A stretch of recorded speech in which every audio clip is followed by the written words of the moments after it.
Saya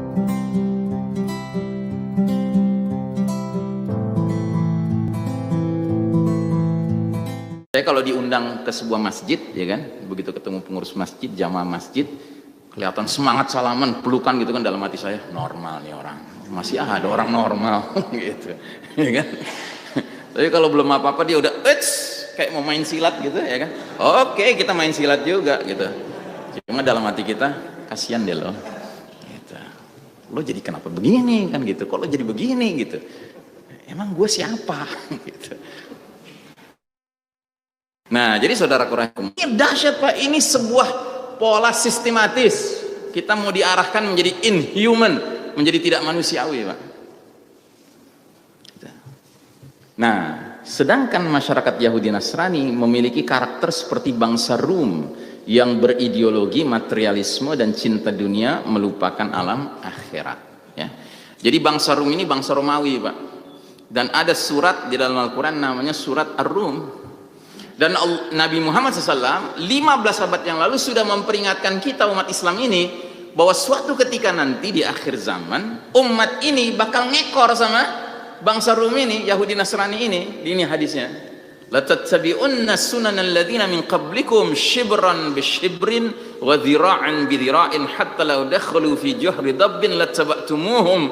Sungguh kalian umat Islam benar-benar akan mengikuti kebiasaan jalan hidup, way of life umat-umat sebelum kalian, sejengkal demi sejengkal, sehasta demi sehasta, sehingga sekiranya mereka yang kalian ikuti masuk lubang biawak sekalipun, kalian terus saja mengikuti mereka. Udah kelihatan mereka masuk lubang biawak, masih diekorin juga, masih diikutin juga. Terus para sahabat tanya, ya Rasulullah, al-Yahuda wan Nasara, ya Rasulullah, apakah yang kau maksud itu kaum Yahudi dan Nasrani? Nabi jawab dengan bertanya lagi, faman, who else? Siapa lagi kalau bukan mereka? Gitu.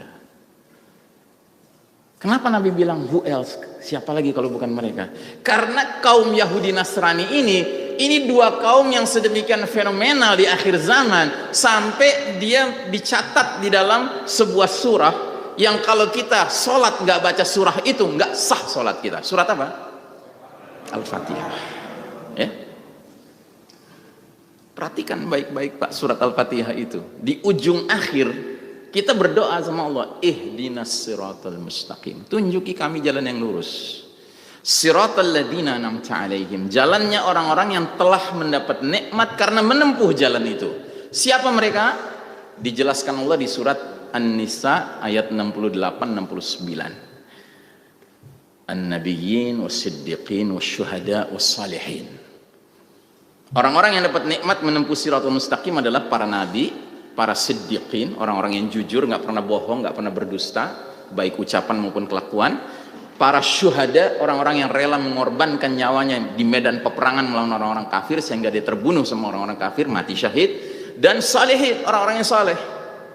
Jadi kalau kita dalam sholat Pak, kita membaca siratal ladzina an'amta alaihim, kita harus bayangkan para nabi, para syuhada, para siddiqin, para salihin, dan kita berharap menjadi bahagian dari golongan itu.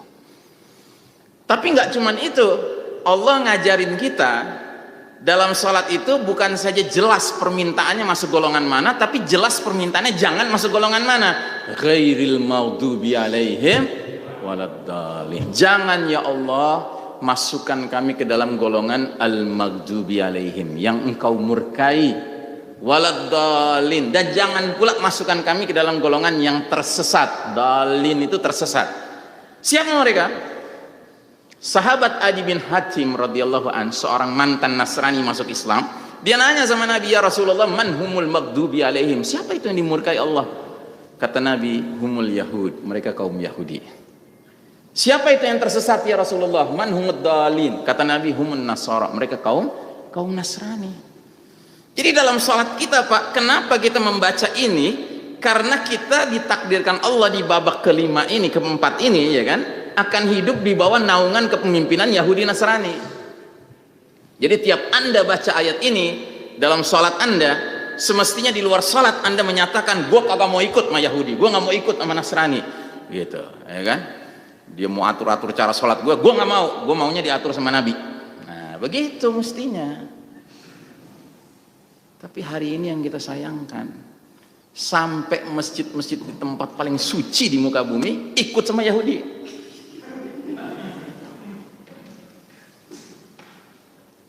Dan itu dijadikan dalil, Pak. Gila lo, masa masjid kita nggak pakai aturan begitu? Sedangkan Masjid Nabawi aja pakai, Masjidil Haram aja pakai, kan selalu jadi dalil itu, Pak. Padahal kan sederhana, kita mikirnya sederhana. Anda dengar nggak tentang sebuah masjid di India baru-baru ini dirubah jadi kuil? Dengar nggak? Namanya Masjid Babri. Masjid, Pak, tempatnya umat Islam sholat selama ini itu diambil alih sama pemerintah India Hindu musyrik, ya kan?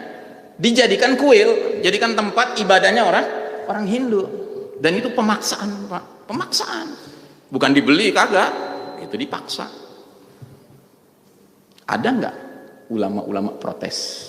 Ada nggak ikatan ulama mana gitu di Saudi yang protes gitu? Ada nggak yang protes? Nggak ada yang protes, Pak. Sebaliknya, ada sebuah gedung tadinya jadi museum 85 tahun, ya kan? Dirubah jadi masjid. Protes ulama-ulama. Beberapa ulama tertentu, Pak, ya kan? Termasuk di Saudi, ya kan? Protes. Apa-apaan nih? Tadinya museum dijadiin masjid. Gitu. Ini pelanggaran, gue. Terus Anda masih heran, gitu, ya kan? Kenapa Masjid Nabawi, Masjidil Haram kok sholatnya ngikutin sunnah Yahudiyah, gitu, bukan ngikutin sunnah Nabawiyah? Gitu. Nah di sini, Pak, karena ternyata tidak semua kita mengunyah-unyah, menghayati makna dari ucapan sholat kita. Ghairil maghdubi alaihim waladdallin. Gitu. Baik.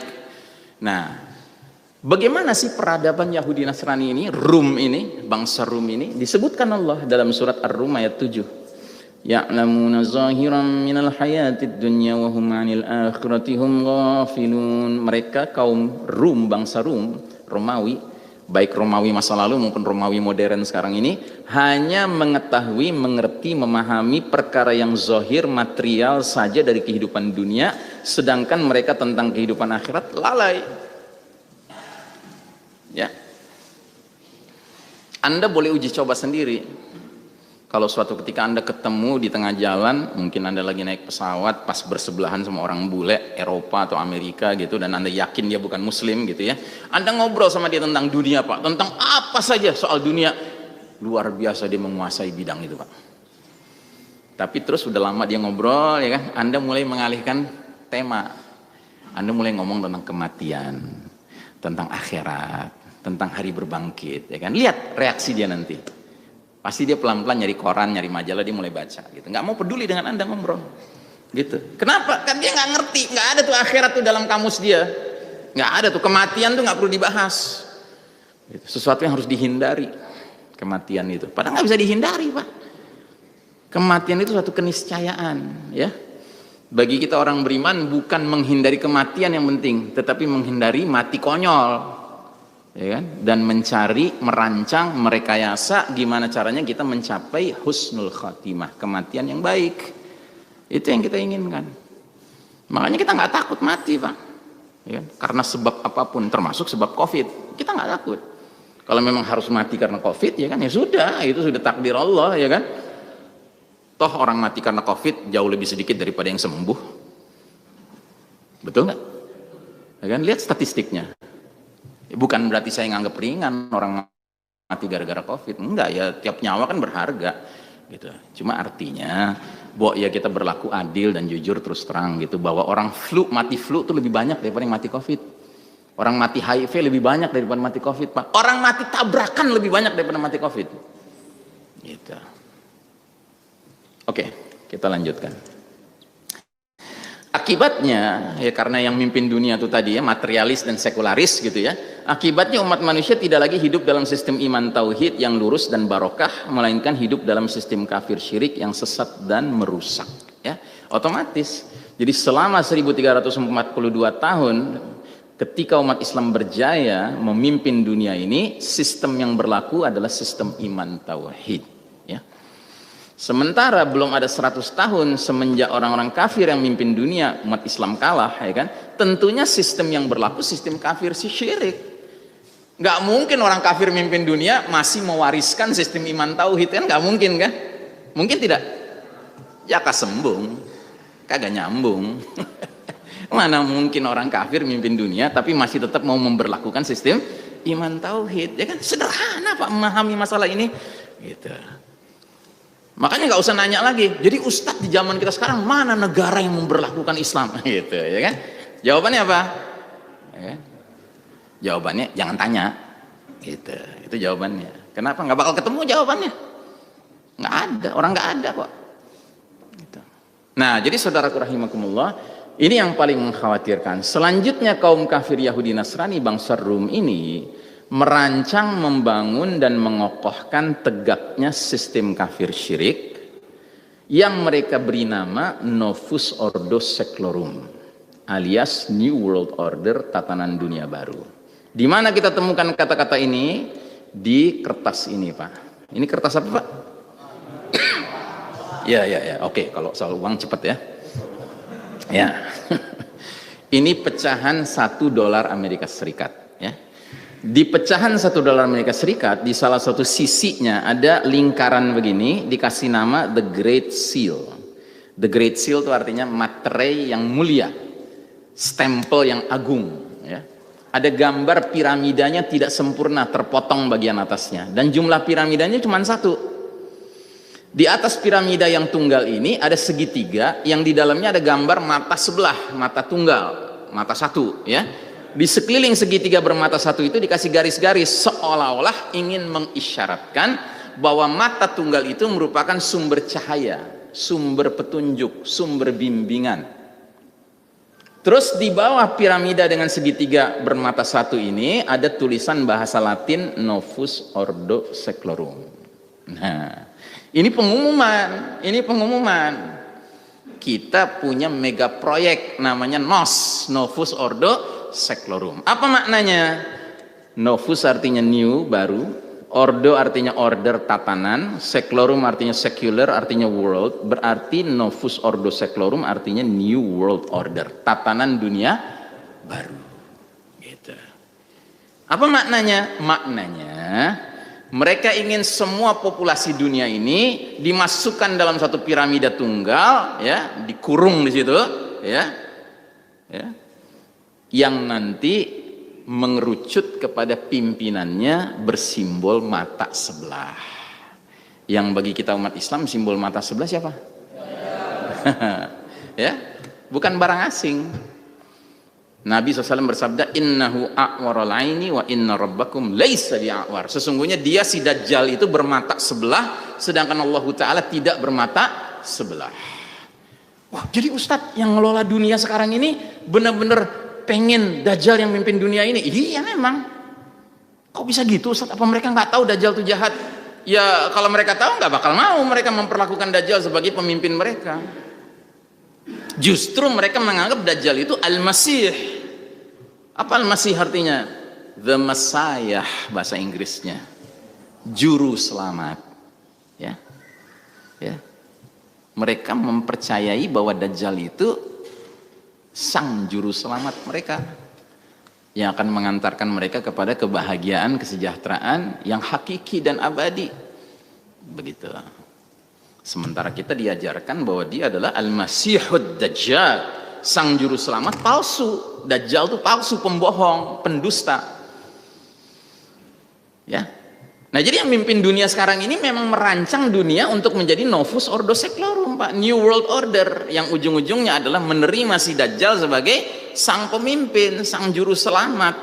Dan mereka tulis lagi di atasnya Anuit Quiptis, lagi-lagi bahasa Latin. Apa maknanya?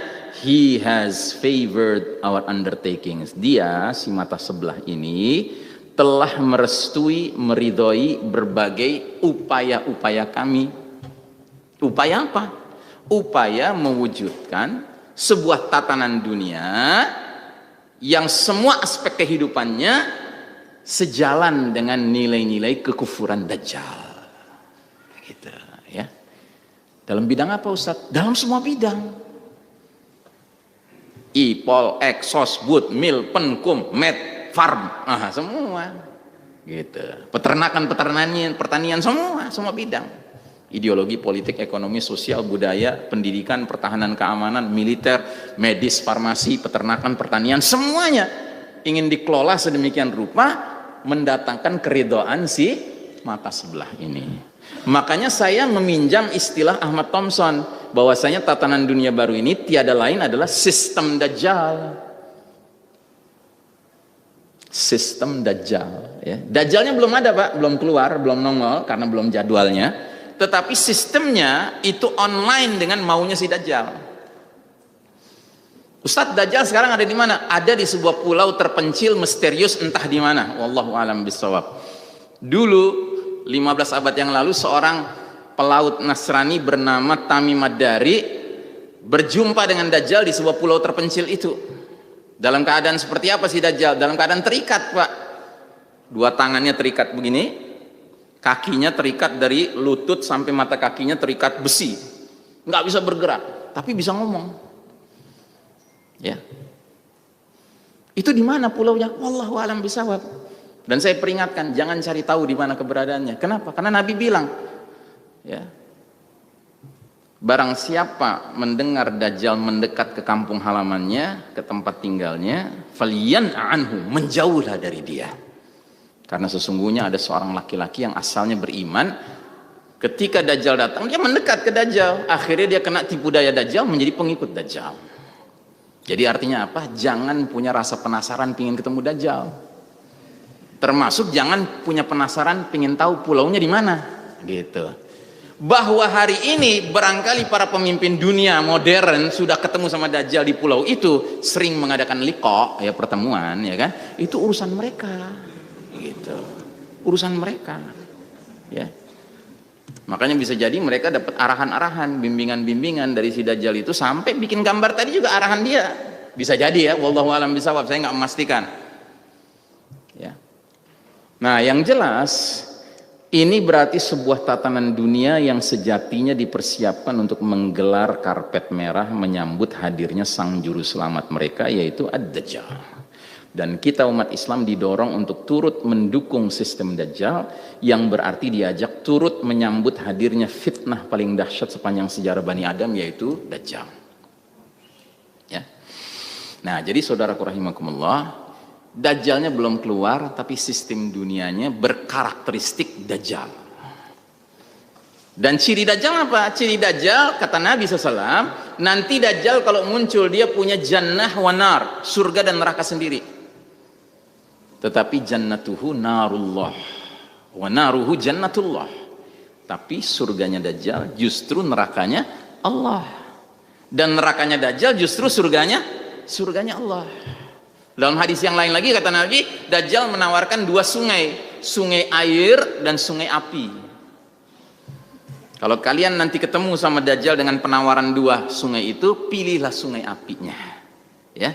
Masuklah kalian ke dalam sungai api itu dengan memejamkan mata, membaca awal suratul kahfi. Ya, niscaya kalian akan merasakan air yang sejuk, yang segar dari sungai api itu. Tapi barang siapa yang memilih sungai airnya Dajjal, sama saja dia registrasi menjadi calon penghuni neraka Allah Ta'ala. Gitu. Nah, jadi kita sekarang hidup dalam sebuah kondisi dunia yang Dajjal belum nongol, Pak, tapi sistemnya begitu. Siapa yang cocok dengan sistem ini, ya dikasih dunia, dikasih surga sama dia, surga dunia. Tapi barang siapa yang nggak cocok dengan sistem ini, ya kan, akan dikasih nerakanya sistem Dajjal. Seminimal-minimalnya dia akan segera dikasih stempel yang seragam di mana-mana. Kadang-kadang stempelnya namanya radikalis, kadang-kadang teroris, kadang-kadang fundamentalis, kadang-kadang ekstremis, ya. Semua nadanya sama. Gitu. Karena Novus Ordo Seclorum ini, mereka menyadari dari sekian banyak pihak yang bisa menghalangi mereka mewujudkan cita-cita The Great Seal ini, ya kan? Itu cuma satu, Islamic values, ya, nilai-nilai ajaran Islam. Itu satu-satunya penghalang mereka, ya. Nggak ada penghalang mereka yang lain. Ya.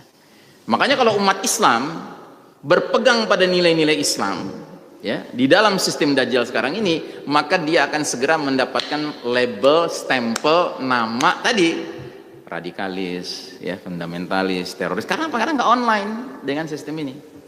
Tapi kalau umat Islamnya, umat Islam yang mau menjadi apa namanya, menyesuaikan budayanya, cara berpikirnya dengan nilai-nilai sistem Dajjal, oh dirangkul. Jadi umat Islam yang apa namanya, yang nosik, ya, nosik, gitu. Nosik maksudnya kenos-nosan kita. Novus Ordo Seclorum. Nah, jadi saudaraku rahimakumullah, seperti itu. Inilah kondisi dunia kita sekarang, ya. Nah, ini bukunya. Ini karya Ahmad Thompson, penulis Muslim berkebangsaan Inggris. Dia nulis buku, judul aslinya Dajjal the Antichrist, gambarnya tadi The Great Seal ini. Bahasa Indonesianya seperti ini, sistem Dajjal. Ya. Saya tidak tahu buku ini masih dijual atau tidak. Dulu beberapa tahun yang lalu saya temukan ini ada di Gunung Agung, ada di mana, di Gramedia ada, nggak tahu sekarang. Ya. Yang jelas dalam buku ini dengan sangat baik sekali Ahmad Thompson menguraikan, ya, membedah sistem dunia modern sekarang ini satu persatu di bidang ideologi, di bidang ini, di bidang ini, di bidang ini, dan kesimpulannya sederhana. Kesimpulannya semuanya berfondasikan nilai-nilai kekufuran Dajjal. Itulah kondisi dunia kita hari ini, ya. Nah, jadi setelah sistem iman tauhid tidak berlaku lagi sejak tahun 1342 Hijriah dan kemudian sistem kafir syirik yang berlaku, maka pelan tapi pasti dia makin mengarah menjadi, ya, sistem Dajjal. Nah, ini simbol apa nih?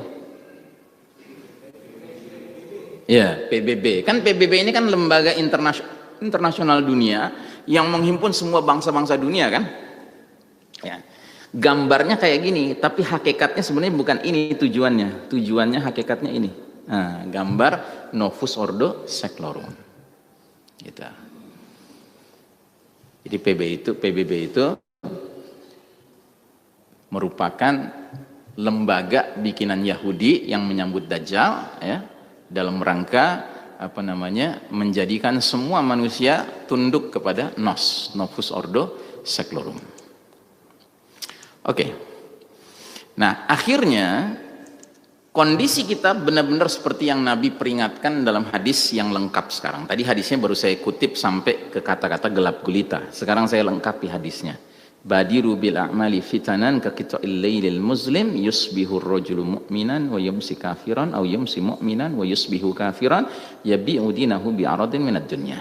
Segeralah kalian beramal sebelum datangnya banyak fitnah seperti malam gelap gulita. Fenomena yang muncul di pagi hari, seseorang masih dalam keadaan mukmin beriman lalu menjadi kafir di sore harinya, atau di sore hari seseorang masih dalam keadaan beriman mukmin lalu jadi kafir di pagi harinya. Itu fenomena yang muncul sekarang. Kalau kita ditakdirkan hidup di era penuh fitnah seperti malam gelap gulita babak keempat ini, ya, lalu kita ikut aja sama alur yang ada, sadar tidak sadar kita akan mengalami proses pagi masih beriman, sore kafir, sore masih beriman, pagi kafir. Ingat ya, Nabi tidak mengatakan pagi berbuat amal soleh, sore berbuat amal jahat, sore masih berbuat amal soleh, pagi berbuat amal jahat. Bukan, perbandingannya bukan antara amal baik amal buruk, bukan, tapi perbandingannya antara masih beriman dan kafir. Beda nggak? Beda tidak? Beda, ya. Dan ini terjadi sebabnya apa? Sebabnya sederhana, yabi'u dinahu bi'aradin minad dunya. Orang itu rela menjual agamanya demi barang kenikmatan dunia. Jadi dia nggak bisa membedakan mana yang lebih mahal. Bagi kita orang beriman, agama ini mahal apa murah, Pak? Bukan saja mahal, paling mahal. Agama ini paling mahal, Pak. Bagi kita orang beriman, kenikmatan dunia mahal apa murah? Murah.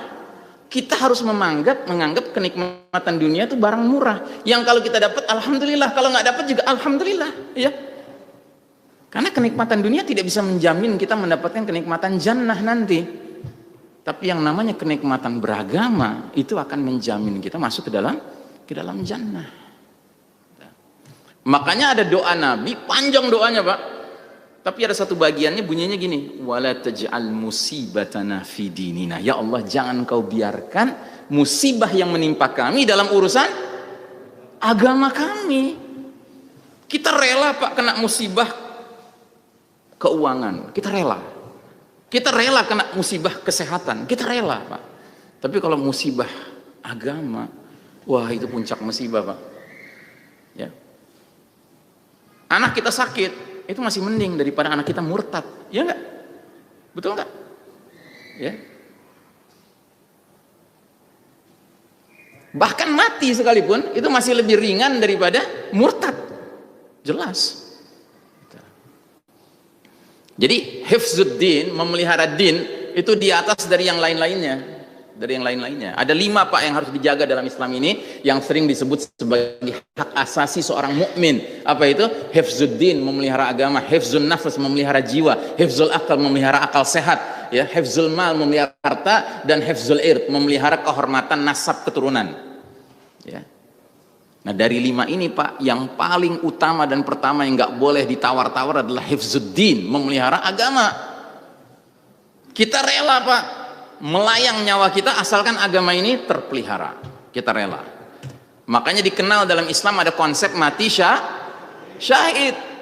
Coba kalau seandainya memelihara jiwa harus di atas segala-galanya, ya kan? Nggak pernah ada orang mau mati syahid, nggak pernah, ya kan? Kenapa? Ya karena gila loh, gara-gara agama gue mati, gitu, ya kan? Gara-gara agama gue mati, gitu kan? Makanya kalangan-kalangan yang berpegang teguh pada sunnah nabawiyah, dia bilang, ya kalau sampai gue kena juga covid gara-gara gue sholat rapat di masjid, ya kan nggak apa-apa gue mati di masjid, gue senang malah mati di masjid, ya kan? Ada yang ngomong begitu. Kenapa? Karena memang betul, mending mati lagi ibadah, ya kan, daripada mati menjaga kesehatan tetapi maksiat, gitu. Maksiatnya sama siapa? Sama Allah. Maksiatnya sama Nabi. Nah, jadi saudaraku rahimakumullah, sedemikian masif dan destruktifnya badai fitnah yang ada, sehingga ancaman bagi umat Islam bukan hanya terjerumus dalam dosa-dosa kecil, bukan dosa-dosa besar, melainkan dosa nawaqidul iman, pembatal iman. Dan inilah puncak kegelapan babak keempat ini, ya. Jadi semua kita harus menyadari di babak keempat ini, apapun ancaman yang menghadang kita, ya, yang paling harus kita takuti adalah ancaman terlibat dalam dosa pembatal iman. Gitu. Ancaman yang lainnya nggak boleh menyaingi, apalagi melebihi ancaman ini. Paham ya? Gitu. Jadi buat kita nawaqidul iman ini nggak ada cerita dah. Kita harus hindari Pak. Perlu contoh dosa pembatal keimanan? Perlu contoh? Perlu? Oke, salah satu contoh dosa pembatal keimanan adalah seseorang mengatakan semua agama sama, semua agama baik, semua agama benar. Itu contoh kalimat yang kalau Anda ucapkan dengan penuh keyakinan, batal iman Anda. Ada nggak orang ngomong gitu Pak zaman sekarang? Ada ya? Gitu. Bahkan itu ada di dalam buku-buku SD anak-anak kita Pak, iya kan? Makanya hati-hati, nyekolahin anak tuh hati-hati Pak. Jangan anak di rumah kita didik Islam tuh satu-satunya yang benar gitu kan. Pulang dari sekolah dia bilang enggak Pak, semua agama sama Pak. Kasihan deh loh. Gitu. Ngeri Pak. Apa dalilnya? Anda harus tahu dalilnya, ya. Jangan Anda dalam hatinya, wah Ustaz Ihsan Tanjung ekstrim nih, masa ngomong gitu aja batal iman gitu, ya kan? Ya ekstrim Pak kalau nggak ada dalilnya. Makanya dalilnya tolong dicatat, ya. Surat Ali Imran ayat 19, jelas di situ. Inna dina indallahil Islam. Sesungguhnya agama yang Allah ridai di sisinya hanyalah Islam. Hanyalah. Allah nggak bilang sesungguhnya agama yang Allah ridai di sisinya salah satunya Islam. Bukan salah satunya Pak, satu-satunya, the only one. Nggak puas dengan ayat itu, catat lagi ayat yang lain. Ali Imran juga ayat 85. Faman yabtaghi ghairal islami dinan falan yuqbala minhu wa huwa fil akhirati minal khasirin.